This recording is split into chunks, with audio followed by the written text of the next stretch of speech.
साथियों जय हिंद। साथियों आज हम अपने इस लेक्चर में 10 के दम सीरीज में हिस्ट्री के बहुत इंपॉर्टेंट 10 क्वेश्चन पर चर्चा करेंगे। साथियों हम इस सीरीज में ऐसे क्वेश्चन को लाते हैं जो आपके एग्जाम्स के लिए बहुत ही इंपॉर्टेंट है। बहुत इंपॉर्टेंट क्वेश्चन का कलेक्शन है, लगभग 850 क्वेश्चन का कलेक्शन हमारी सीरीज में हो चुका है। आप कोई भी वनडे एग्जाम दीजिए, उसको देख के जाइए, तो आपको जीएस के जितने क्वेश्चन मैक्सिमम क्वेश्चन यहाँ से आपको मिलेंगे। तो साथियों आइए देखते हैं आज के 10 कदम सीरीज के अंतर्गत इतिहास के बहुत ही महत्वपूर्ण क्वेश्चंस। पहला क्वेश्चन है मेरा कि जर्मनी का एकीकरण कब पूरा हुआ। एक्चुअली जर्मनी पहले क्या था, 1871 के पहले 39 छोटे छोटे राज्यों में बटा हुआ था। फिर जो मुख्य राज्य इसके थे प्रुसा, बावेरिया और सक्सोनी। इन राज्यों ने, बड़े राज्य जो है मिल करके एक राज्य की स्थापना हुई जर्मनी की, जिसको जर्मनी कहा गया। कब हुई है? प्रुसा, बावेरिया और सक्सोनी ने मिल करके कब इसकी स्थापना की एक जर्मनी की? ये हुआ हमारा 18 जनवरी 1871 में। इसमें जर्मनी की क्या हुई? जर्मनी का एकीकरण हुआ। तब एक राज्य जर्मनी को मतलब आर्थिक विकास के लिए, सामाजिक विकास के लिए, सांस्कृतिक एकजुटता के लिए इसका एकीकरण सब राज्य, 3 मेन मुख्य राज्य थे, मिलके किया। तो जो एक जर्मनी कहलाया। इसके बाद एक्ट ऑफ यूनियन कब पारित हुआ? एक्ट ऑफ यूनियन क्या है? एक्ट ऑफ यूनियन किससे रिलेटेड है? एक्ट ऑफ यूनियन अगर आप देखें तो एक्ट ऑफ यूनियन का मतलब क्या है? एक्ट ऑफ यूनियन का मतलब है किसी चीज को मतलब यूनाइट करने के लिए जो बनाया जाता है। तो ये पहले ब्रिटिश और स्कॉटलैंड ये अलग अलग राज्य थे, लेकिन एक ही सरकार चलती थी दोनों में, लेकिन उनकी राजनीतिक गतिविधियां अलग थी, उसका संस्कृति अलग थी, तो इससे दिक्कत आती थी राज्य करने में। तब क्या हुआ? एट लास्ट आप समझ लीजिए कि लगभग 1706 में अधिनियम एक पारित हुआ, जिसमें दोनों जगह की सरकारों ने मिलकर के, संसद ने मिलकर के एक क्या किया? एक अधिनियम पे हस्ताक्षर किए, एकीकरण के अधिनियम के। मतलब हम इसमें शामिल हो गए यूनियन के अधिनियम पे। लगभग 22 जुलाई, कब हुआ? 22 जुलाई 1706 में अधिनियम बना कि अधिनियम पर साइन होकर के, मतलब प्रस्ताव आया, प्रस्ताव पर साइन हुआ, विधेयक पास किया दोनों जगह संसद ने। कहाँ की? स्कॉटलैंड एंड ब्रिटेन की। स्कॉटलैंड एंड ब्रिटेन की।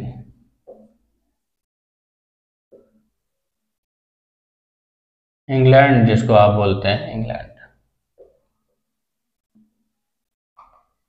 के। तब ये दोनों एकीकरण का प्रस्ताव पारित हुआ इसमें। और फिर एट लास्ट कब? 1707 में। आपका 1707 ईस्वी में ये क्या हुआ? इसका एकीकरण हो गया, लागू हो गया। 1707 कब लागू हुआ? ये 22 जुलाई 1706 का अधिनियम था, और ये लगभग 1 साल बाद लगभग ये दोनों का क्या हो गया? 1 साल बाद लगभग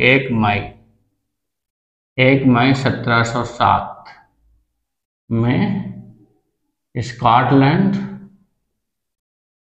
स्कॉटलैंड और आपका इंग्लैंड मिलके क्या बन गया? ये आपका मिलके बन गया ग्रेट ब्रिटेन कहलाया।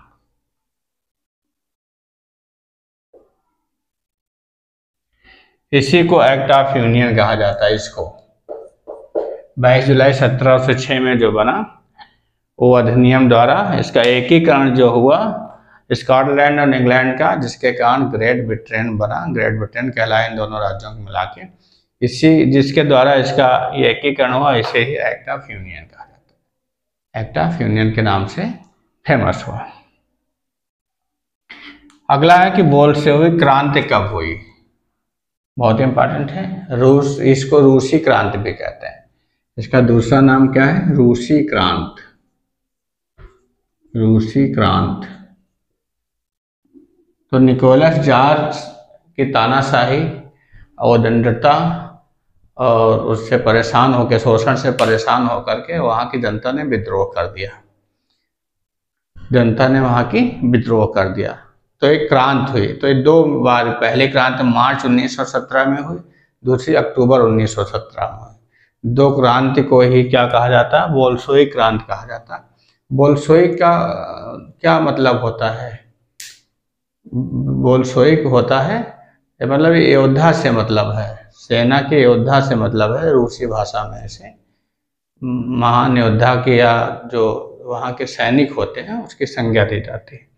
तो बोल्शेविक क्रांति का नेतृत्व करता कौन था? लेनिन था, व्लादिमीर लेनिन था। तो ये रूसी क्रांति को बताया जाता कब हुई? 1917 में।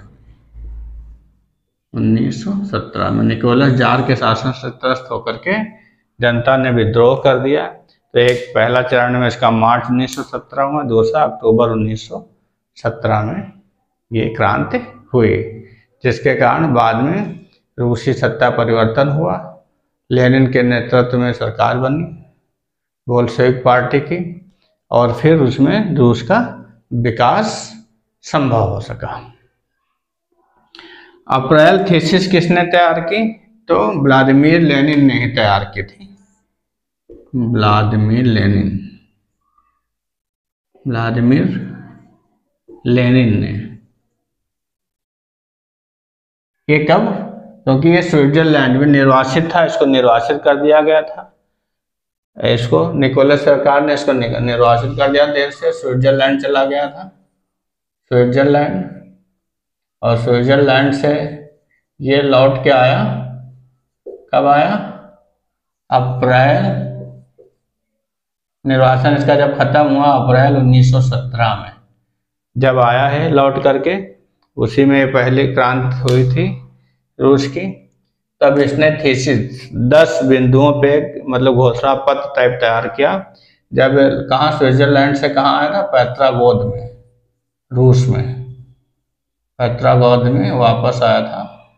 तब इसने 10 पॉइंट की एक सूची तैयार की थी, बिंदुओं पे लोगों को आह्वान किया था, उसी को अप्रैल थीसिस का नाम दिया जाता है। तो किसने तैयार की थी? व्लादिमीर लेनिन ने। समझ लीजिए ये रूसी क्रांति के नेतृत्व करता था। लाल सेना का गठन किसने किया था? लाल सेना का गठन आपका था, किसने किया था? तो एक नाम इसमें बहुत अच्छा नाम होता है, उसने आपने सुना होगा, ट्राटस्की। ट्राटस्की नाम था, पूरा नाम उसका था लियोन ट्राटस्की। तो लियोन ट्राटस्की नाम था, लियोन ट्राटस्की। लियोन ट्राटस्की क्या था? रूसी सेना का सेनापति था, जिसने क्या कर दिया था? जो विद्रोह सेना की थी, विद्रोही सेना का सेनापति था। विद्रोही रूसी सेना का सेनापति था, रूसी सेना का सेनापति था। इसने जिस सेना का गठन किया था उसे कहा गया था लाल सेना। लाल सेना का नाम गया था। लाल सेना का मतलब रक्त रंजित करने वाली, मतलब एक बहुत जो क्रांति पैदा कर दे, क्रांति के लिए जो लड़ाई लड़े, खूनी रक्तपात से भी ना डरे, उसी को लाल सेना का नाम दिया गया था। तो लाल सेना का गठन इसने किया था। किसने? लियोन ट्राटस्की ने किया था, जो पहले ही रूस सेना का सेनापति था। तो वहां से सैनिक जो विद्रोह कर दिए थे उसका नेतृत्व इसने किया था। रूसी क्रांति का अगुआ सेना, इसी के नेतृत्व में, मतलब सेना का नेतृत्व इसने किया था, लाल सेना का गठन किया था, जिसने बहुत बड़ी क्रांति, जो विद्रोह किया था रूसी सेना के खिलाफ। कृष्ण भक्त का प्रथम एवं प्रधान ग्रंथ कौन माना जाता है? तो ये माना जाता है श्रीमद् भगवत गीता को। श्रीमद् भगवत गीता,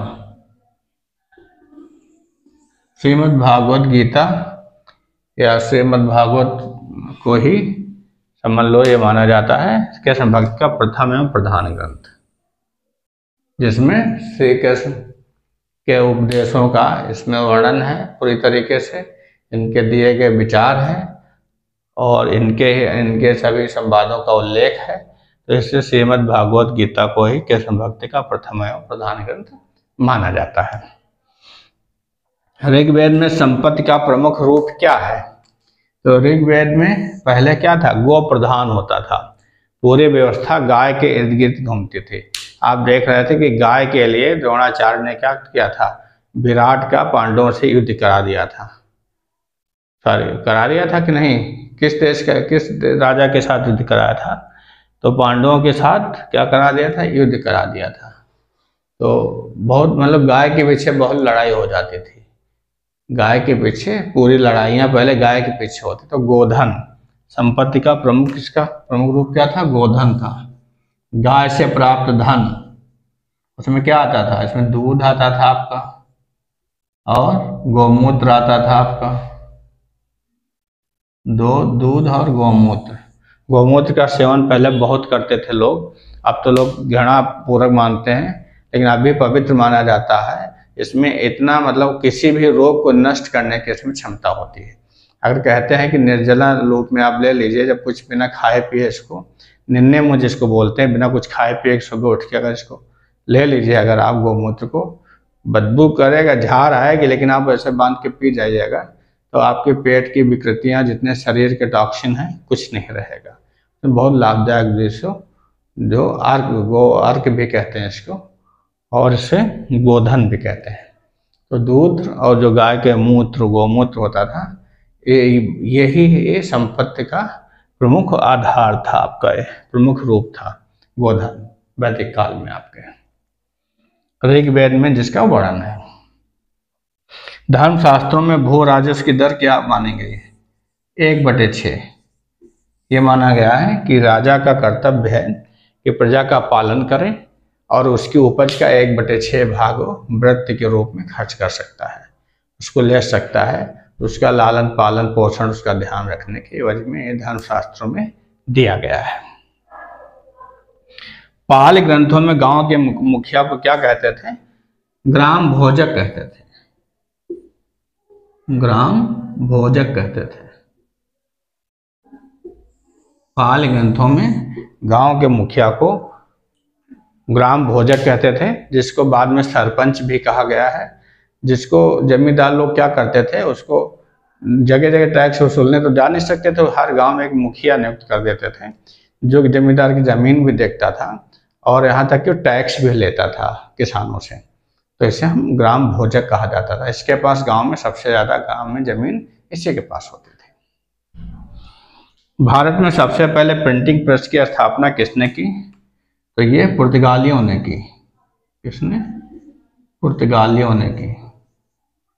जो सबसे पहले आया उसने स्थापना की, समझ लीजिए। तो कब की थी? वैसे आए तो बहुत लोग इसके पहले थे।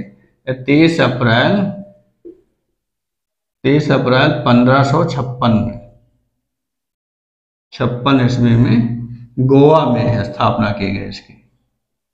गोवा में स्थापना का उल्लेख मिलता है। सबसे पहले प्रिंटिंग प्रेस की स्थापना, किसी छपाई मशीन की स्थापना का श्रेय पुर्तगालियों को जाता है, जो 30 अप्रैल 1556 में माना जाता है। तो दोस्तों, साथियों, ये रहे हमारे आज के 10 बहुत ही इम्पोर्टेंट इतिहास हिस्ट्री के क्वेश्चन, जिसमें मोस्टली आपकी क्या है, आधुनिक भारत का है इतिहास। इसमें आपको 1-2 क्वेश्चन छोड़ के बाकी आधुनिक इतिहास पे ज़्यादा बल दे रहे हैं, क्योंकि इससे ज़्यादा क्वेश्चन आते हैं। बल्कि पीछे के जितने कोई पढ़े हैं उसमें हमारे एंशिएंट हिस्ट्री के काफ़ी क्वेश्चन हैं। तो ज़्यादातर अब क्वेश्चन हम आधुनिक बची हुई थी, तो इसके क्वेश्चन लेके आ रहे हैं। इसका आधुनिक हिस्ट्री स्पेशल क्लासेज चलेंगे कुछ दिन, जब तक ये समाप्त नहीं हो जाते हैं। जो इम्पॉर्टेंट क्वेश्चन जो एग्जाम में आने वाले होते हैं उन्हीं को प्रेफरेंस दिया जाता है, उसी को वरीयता के क्रम में हम लाते हैं।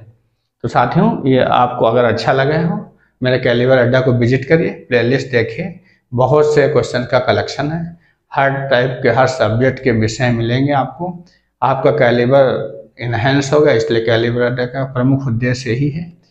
कोई भी इसको देख सकता है, इसमें गांव की योजनाओं से लेकर के सभी जानकारियाँ मोटिवेशनल हैं, ट्रिक्स हैं पढ़ने वालों के लिए, एकेडमी वालों के लिए PCM और इंग्लिश की क्लासेस पूरी हैं, पढ़ी हैं। तो कुछ भी आप देखिए, आपको व्यर्थ समय नहीं जाएगा अगर हमारे कैलिबर अड्डा को विजिट करेंगे, उसको देखेंगे तो आपका समय का सदुपयोग होगा। आपको कभी ऐसा नहीं लगेगा कि हमने टाइम वेस्ट किया है इसमें। तो आप हमारे साथ बने रहिए, पढ़ते रहिए, मस्त रहिए, व्यस्त रहिए, खुश रहिए और अपना लक्ष्य प्राप्त करिए। जय हिंद साथियों।